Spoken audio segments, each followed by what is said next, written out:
The recent loss of 13 SANDF soldiers in the DRC has highlighted the urgent need for advances in combat technology and support. Now, joining us to discuss this is Daniel du Plessis, Milkor Communications Director, leading defence technology company. Daniel, thanks for coming onto the show. Thanks so much for having me. It's a pleasure to be here. So let's talk about technology, right? What is it that is missing from the arsenal of SANDF that potentially could have saved the lives of those 13 individuals and obviously other individuals, other lives that have been lost for the combined forces? I think it's very difficult to pinpoint it to a certain type of technology. I think in general speaking terms, I think most of the technology that the SANDF currently has at their disposal has been implemented for a few decades now and are seeing the end of life cycle. And the real need for an upgrade and modernization of the entire defense force and in terms of their equipment is desperately needed. Specific areas that I think we should focus on, and I think the SANDF should prioritize, is surveillance, intelligence gathering, and reconnaissance operations, and gathering as much accurate info on the run in real time to make informed decisions. So let's talk about, I mean, you've just said their technology is a few decades old, right? So where is SANDF right now in terms of their technology versus where they should be or could be today?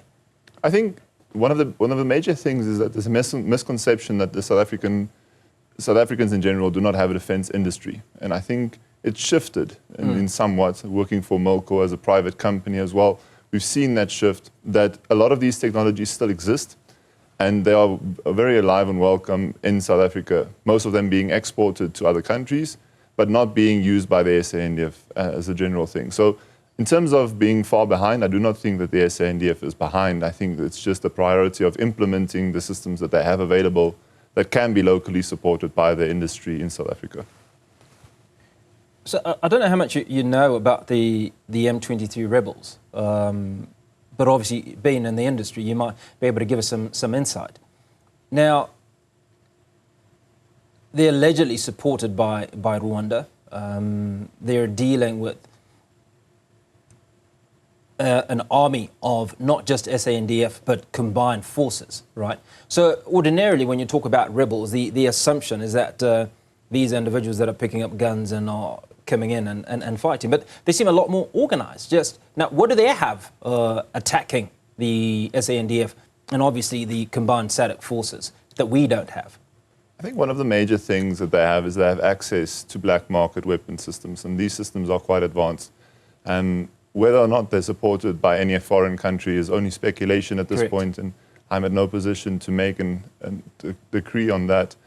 But what I do know is that based on discussions that I've had with the DoD and SANDF members, that many of these technologies that they are implementing are world-leading technologies, first-world technologies, with specific focus on air support or surface-to-air protection capabilities such as man-pads or surface-to-air missile systems, which make it very difficult, specifically because of the geography of that region, to identify possible hotspots or strongholds within the region and engage them accurately and effectively. So it raises the question, if it was your decision to arm the SANDF, what extra artillery or armory would you give them today that potentially would enhance their position or capabilities? I think one of the primary things, and it's not just because it's our company working in this field, it's also because of it's a trend in the market at the moment. The use of UAV technology or unmanned aerial vehicles, and specifically one similar to what we developed, the Milkor 380, which is the largest one on the African continent, capable of flying more than 35 hours continuously and a range of more than 4,000 kilometers, is a perfect tool to be used to identify possible threat areas out of reach of those potential threats on the ground, as well as it provide real-time information to people on the ground that then allows decision makers to make informed decisions and to retaliate or to counteract certain threats that they pose. I think one of the major things that we found within the attack that happened a week ago is that it was a sporadic attack. It was very planned. It was very systematically approached by the rebel forces, but the lack of intel essentially caught many of the SANDF troops off guard. And I think a system like the Milkor 380, for example, would be a valuable asset to ascertain where the threat is coming from and deal with it in the proper manner. Are you able to give us a cost estimate of what that sort of technology would cost? So Milkor is among 7 companies in the world that actually produce these type of systems. So it's considered a state asset or strategic asset in military terms.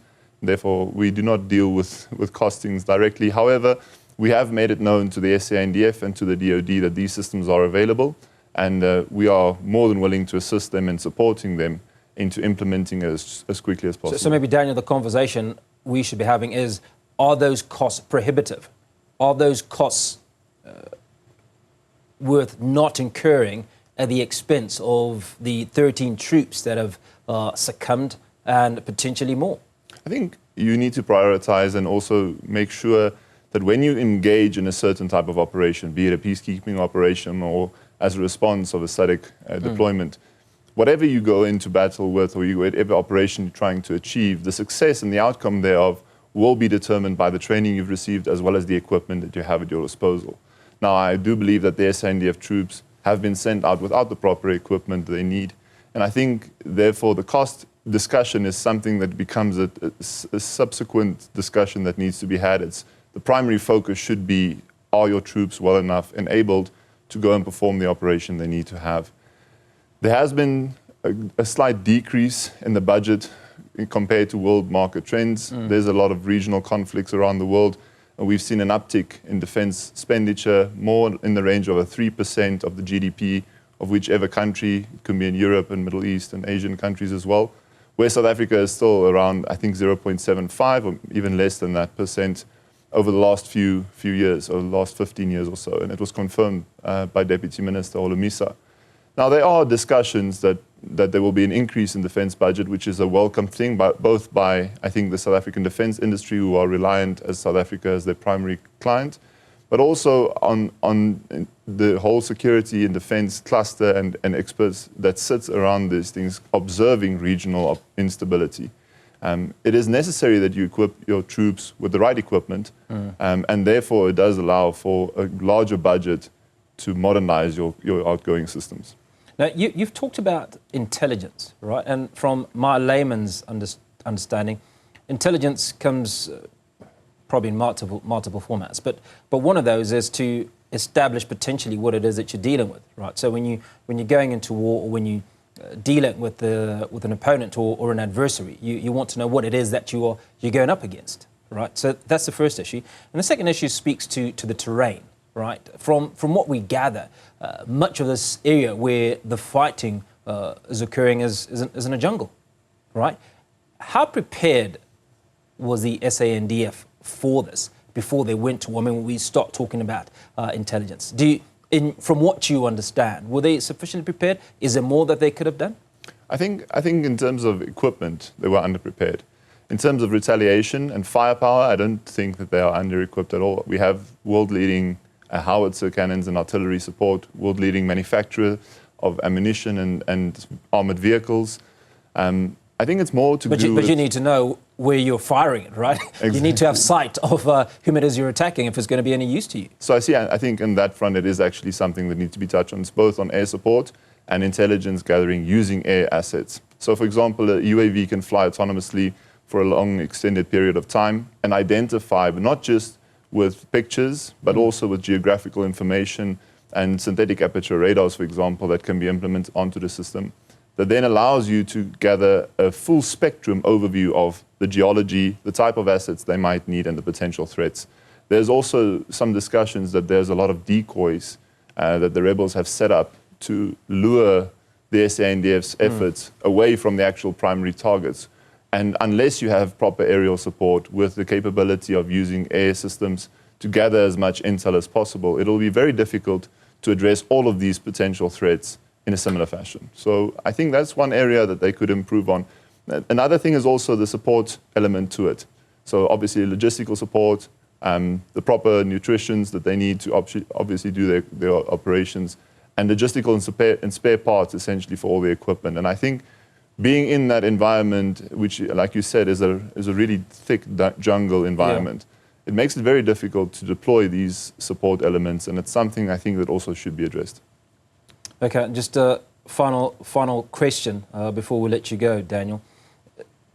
Since obviously the loss of these 13 soldiers and the Minister of Defence has returned from the DRC. Has there been any conversation with your organisation or any parties that you're aware of around this level of technology and engagement and enhancing the arsenal that the SANDF currently has? Yes, so there has been multiple discussions on multiple spheres, right? Although we focus predominantly on UAV systems, we also manufactured a variety of defense equipment, ranging from weapon systems to armored vehicles, as well as the unmanned aerial vehicles. Now, we've engaged with multiple stakeholders in the DoD, as well as the Minister's Office and the SANDF as a whole, to avail the systems that we have in stock to be deployed as rapidly as possible, should they need them. And the ongoing discussion surrounding the UAV capabilities is a thing that we have started a while back. And it's something that does take some time, unfortunately. There's a lot of doctrine that needs to be implemented. And there's a lot of budget acquisitions and approvals that has to go way up to Parliament level for these type of systems. But they are under fashion. And I think the pressure is really on the decision makers to implement these things as quickly as possible. So from our side, we would like to assist that in any way possible we can. And I think we are available to have those discussions quickly. Daniel, as quick as you're talking about now, if SANDF or DoD did sign off and say, okay, yes, we'd like 1, 2, 3 items, how quickly can this be implemented? Because I'd imagine that downtime is training. Downtime is training, but luckily South Africa has proper training protocols in place. The doctrine is really sound. They're not unfamiliar with UAV systems. A lot of the weapon systems have been introduced to the SANDF and are being used by certain troops in the SANDF as a whole. Armored vehicles are really widely used, and it's not an uncommon thing within the SANDF. So the training is actually not a major concern. Within the next few months, a lot of these systems can actually be implemented and deployed. The main concern is actually the strategic use of them and equipping them with the proper sensors to gather them as much intel as possible. There's no use in flying UAVs, putting them at risk against these surface-to-air missile systems and not having the proper systems that actually provides the intel that you need.